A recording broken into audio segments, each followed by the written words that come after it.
Всем привет! Вы на канале Кухня Эвелин. Я сегодня отправилась в супермаркет и не смогла не заметить, как перед Пасхой все завалено покупными панеттонами, которые стоят по 500-600 гривен за штуку. Сказать, что они невкусные, я не могу. Это действительно незабываемый вкус. Только вот минус в маргарине, консервантах и очень дорогой цене. Но сегодня мы приготовим их дома, и поверьте, по времени оно не займет у вас дольше, чем приготовление обычных куличей.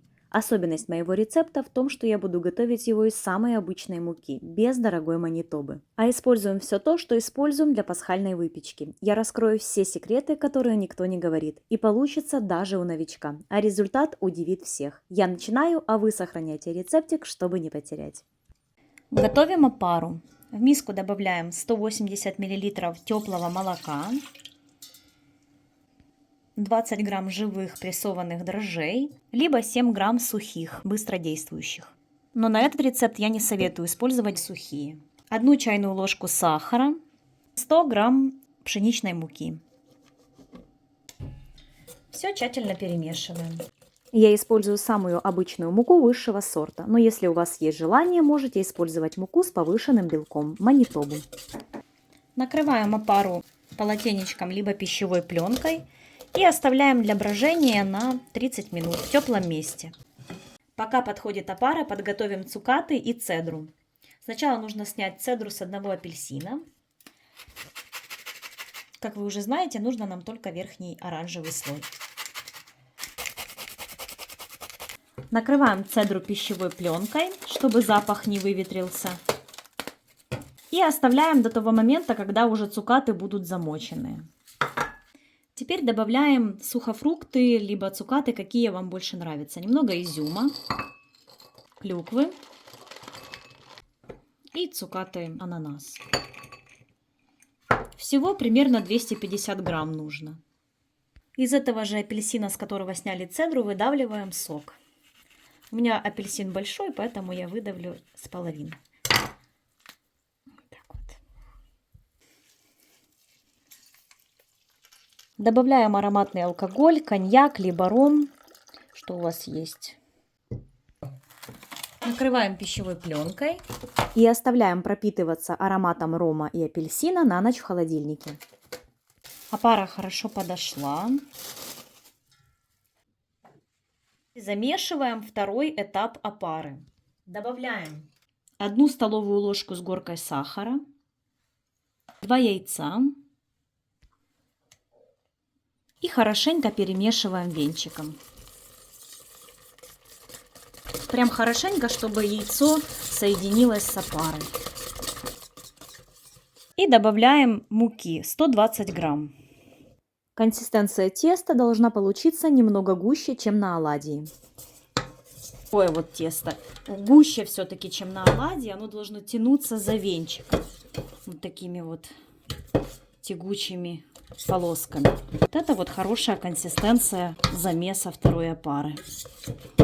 Ставим в холодильник на ночь для брожения и расстойки от 8 до 13 часов. Именно благодаря медленному, холодному брожению панеттоне будет не только невероятно воздушный, как пух, но и сохранит мягкость и свежесть очень долгое время. Но если у вас нет времени, можно оставить подходить при комнатной температуре на 3 часа, но воздушность и пористость раскроются только наполовину. Вот как выглядит опара после 12 часов в холодильнике. Она увеличилась в 2 раза и стала вот такой вот рыхлой. Это значит, что в ней очень хорошо развилась клейковина. Все. Теперь можно делать основной замес теста. Так как опара холодная с холодильника, все продукты, которые будем добавлять, также все с холодильника, и яйца, и масло. Добавляем 3 желтка, 1 яйцо, щепотка соли, 120-130 грамм сахара, пакетик ванильного сахара. И просеиваем 300 грамм муки обычной пшеничной высшего сорта. Манитобу я не использую, так как она стоит как космический корабль, да и не найти ее даже в огромных супермаркетах. Разница между обычной и манитобой в том, что с повышенным белком делается из мягких сортов пшеницы, и она делает выпечку еще более невесомой и воздушной. Минус этой муки в высокой цене, в магазинах ее фактически не найти, и в том, что она вреднее обычной муки, и часто ее не рекомендуется употреблять. Далее нам нужно соединить эту опару с ингредиентами, которые мы добавили. Это можно сделать вот таким вот ручным миксером с крюками, либо же тестомесом. Так как у меня есть тестомес, я, конечно же, буду им замешивать, но вы можете посмотреть видео, я делала панеттоне без расстойки ночной. Тесто там подходит не в холодильнике, и я вымешиваю вот таким вот миксером, все отлично получается. Поэтому не бойтесь, вымешивайте таким. Заправляем тестомес и вымешиваем на средней скорости где-то 10-15 минут до соединения всех ингредиентов. Должна получиться такая тягучая однородная консистенция теста. Вымешиваем 10-15 минут. Если вымешиваете миксером крюками, тогда на всех этапах замеса делайте перерывы, отдыхайте и давайте отдохнуть своей технике.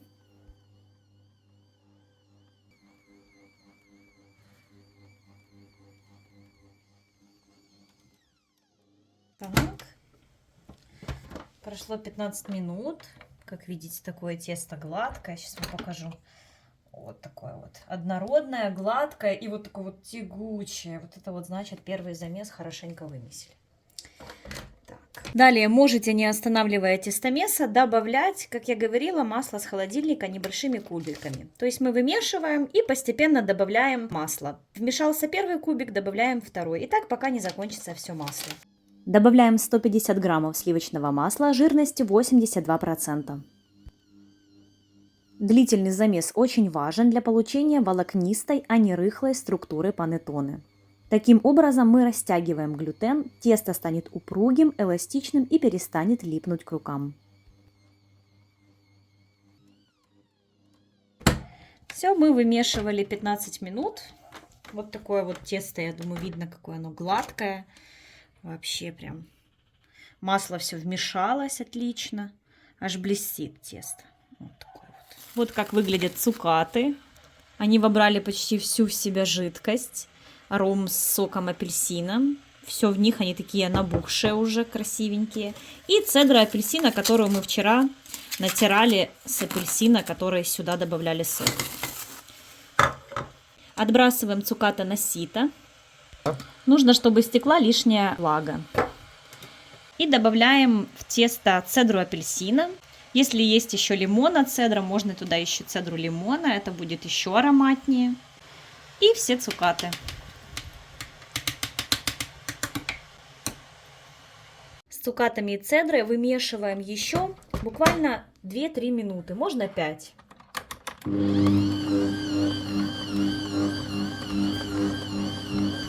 Вмешали все цукаты, и вот теперь, если вы хотите увидеть глютеновое окно в тесте, нужно ему дать немножечко отдохнуть, хотя бы минут 15, а потом смотреть это окно. Так как у меня времени уже нет, я вот сейчас попробую вам его сделать. Обычно тест на глютеновое окно делают, чтобы проверить, насколько хорошо вымешано тесто и как в нем развита клейковина. Делается оно, когда тесто немного отдохнуло от замеса путем растягивания теста до состояния тонкой пленочки. Если тесто эластичное и не рвется, значит вы все сделали правильно. У меня даже без отдыха отлично видно, что тесто уже готово. Ну еще оно вообще не липнет фактически к рукам. Гладкое, очень нежное, очень такое тягучее, очень красивая такая шелковистая структура. Отправляем тесто на расстойку. Я его накрываю пищевой пленкой, можете просто полотенечком. Всегда делаю несколько отверстий для циркуляции воздуха. И сверху еще накрываю одним полотенечком. И вот эту конструкцию ставим в холодную духовку. И еще наливаем кипятка в тарелку. И вот там будет в духовке очень хорошая такая теплая атмосфера для того, чтобы тесто очень хорошо подходило. Ставим тесто на расстойку на 2 часа. Оно должно увеличиться в 2-3 раза. За 2 часа тесто очень хорошо увеличилось в объеме. Теперь сделаем обмес. Но не просто обмять тесто, а вытягивать его длинными волокнами и складывать в конвертик. И вот таким вот образом хватаем за один конец. Вот таким вот вытягиваем вот так вот и складываем в конвертик. Берем снова один конец, вытягиваем его и снова складываем вот так вот в конвертик. И вот так вот по всему периметру теста. Можно еще водички добавить, чтобы не липло. Хватаем, тянем вот так вот и складываем. Это способствует хорошему развитию клейковины в тесте. Если у вас есть время, то вы можете вот так вот постояло тесто, подошло, вы сделали одну протяжку. Потом снова оно подошло, вы сделали еще одну протяжку. И после тогда уже можете формировать панеттоне. Я буду делать только одну протяжку. И вот так вот тесто подойдет. И все, и мы будем формировать уже панеттоне. Вот так вот. Снова накрываем и ждем, когда оно увеличится снова в 2 раза. И тогда будем формировать панеттоне.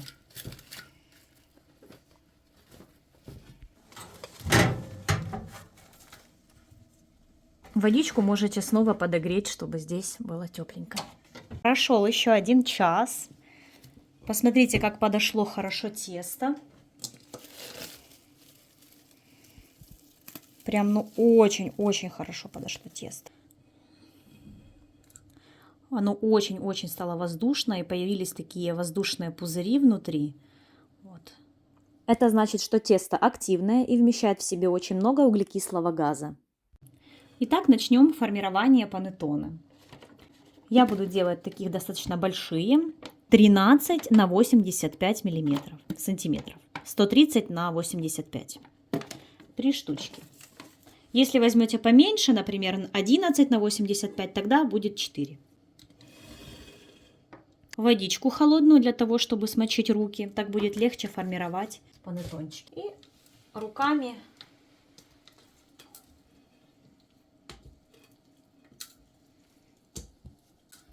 вот так вот.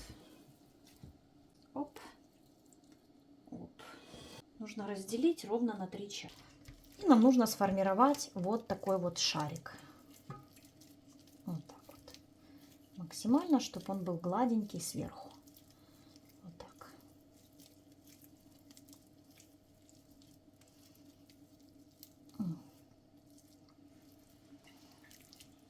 И кладем в форму. Наполняем на 1/3 теста. Вам оставшееся тесто. Ну и также формируем шарик.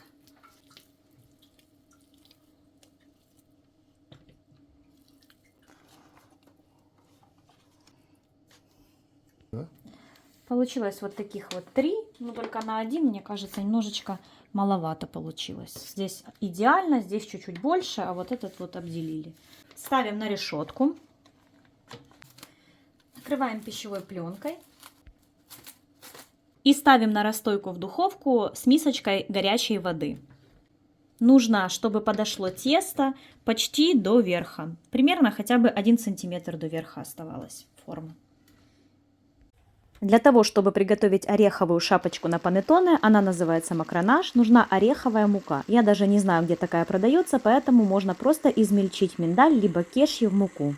Этой муки нужна всего 1 столовая ложка, но я измельчу 150 граммов миндаля на запас. Можно измельчить и грецкие орехи, но их нужно приморозить на 15 минут и потом быстро измельчить, чтобы не отбилось масло. Итак, давайте приготовим миндальную шапочку для панеттоне. Для нее потребуются миндальные лепестки, кукурузный крахмал, белок, ореховая мука, которую мы смололи миндаль, и сахарная пудра. В миску добавляем 2 столовых ложки с горкой сахарной пудры, это 60 грамм. 20 грамм кукурузного крахмала, это столовая ложка без горки. 1 столовая ложка ореховой муки с горкой, это 60 грамм.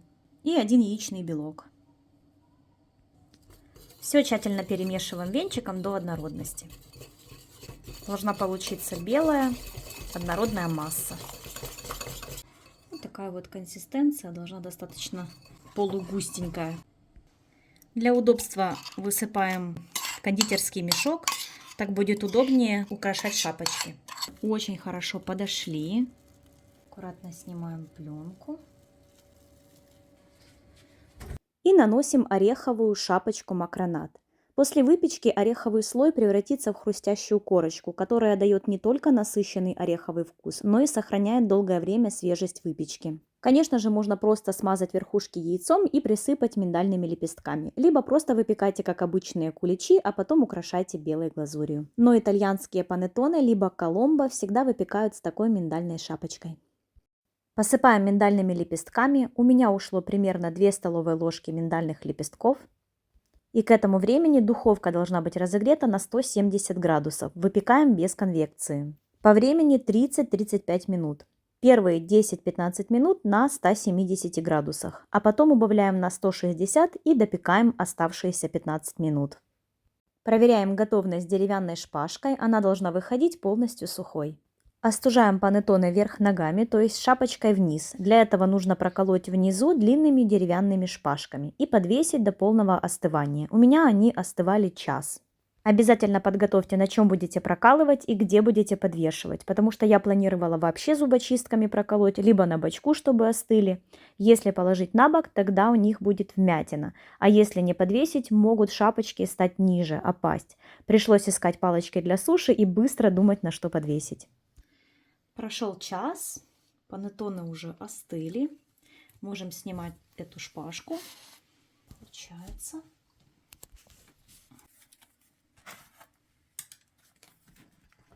Панеттоне готов. Первое, чем отличается он от обычной пасхальной выпечки, это своей невероятной воздушностью.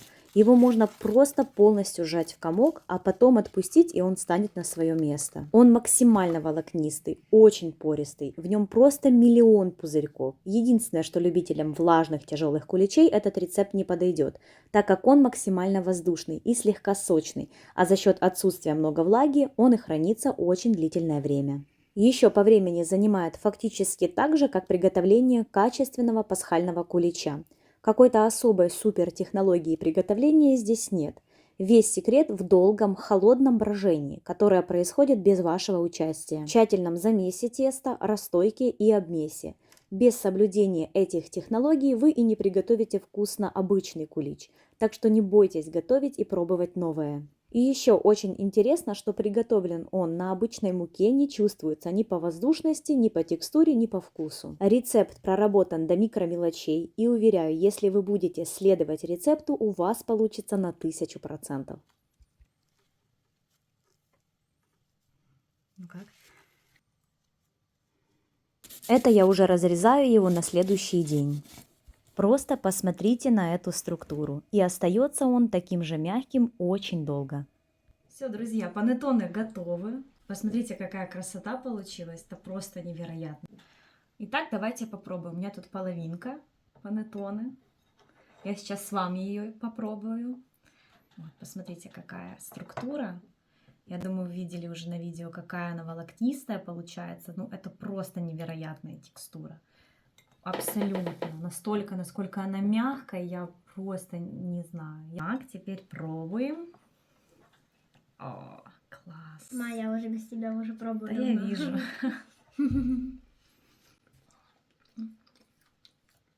Ну, это заслуженно. Так, ну, я попробовала. Это просто невероятно на вкус.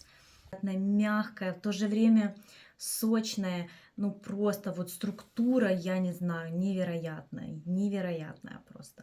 Еще вот эта шапочка, она тоже достаточно с таким ореховым привкусом. Единственное, что сахара, если вы любите сладкое, добавляйте побольше. Я напишу пропорции, потому что здесь прям умеренно сладенькая она такая. А если вы любите прям сладкую выпечку, тогда добавляйте побольше. И цукаты. Вот как по мне, цукатов здесь можно в 2 раза больше. Абсолютно. Я вроде бы нормально положила, а ну вот как-то маловато. Так что смелее добавляйте побольше цукатов. Вау, это просто вау. Так, а ну оператору нашему даем. Вкусную. Ой. Вкусно. Всем огромное спасибо за просмотр. Обязательно подписывайтесь на канал, ставьте лайк, пишите ваши комментарии, как вам этот чудесный панеттоне. И да, я в этот раз вам не советую, я в этот раз от вас требую приготовления вот этого вот чудесного панеттоне. Вы обязаны его приготовить и попробовать вашу самую лучшую выпечку в жизни. Обязательно. Да, Илюш? Да. Всем спасибо и пока. До новых встреч. Пока-пока. Пока-пока.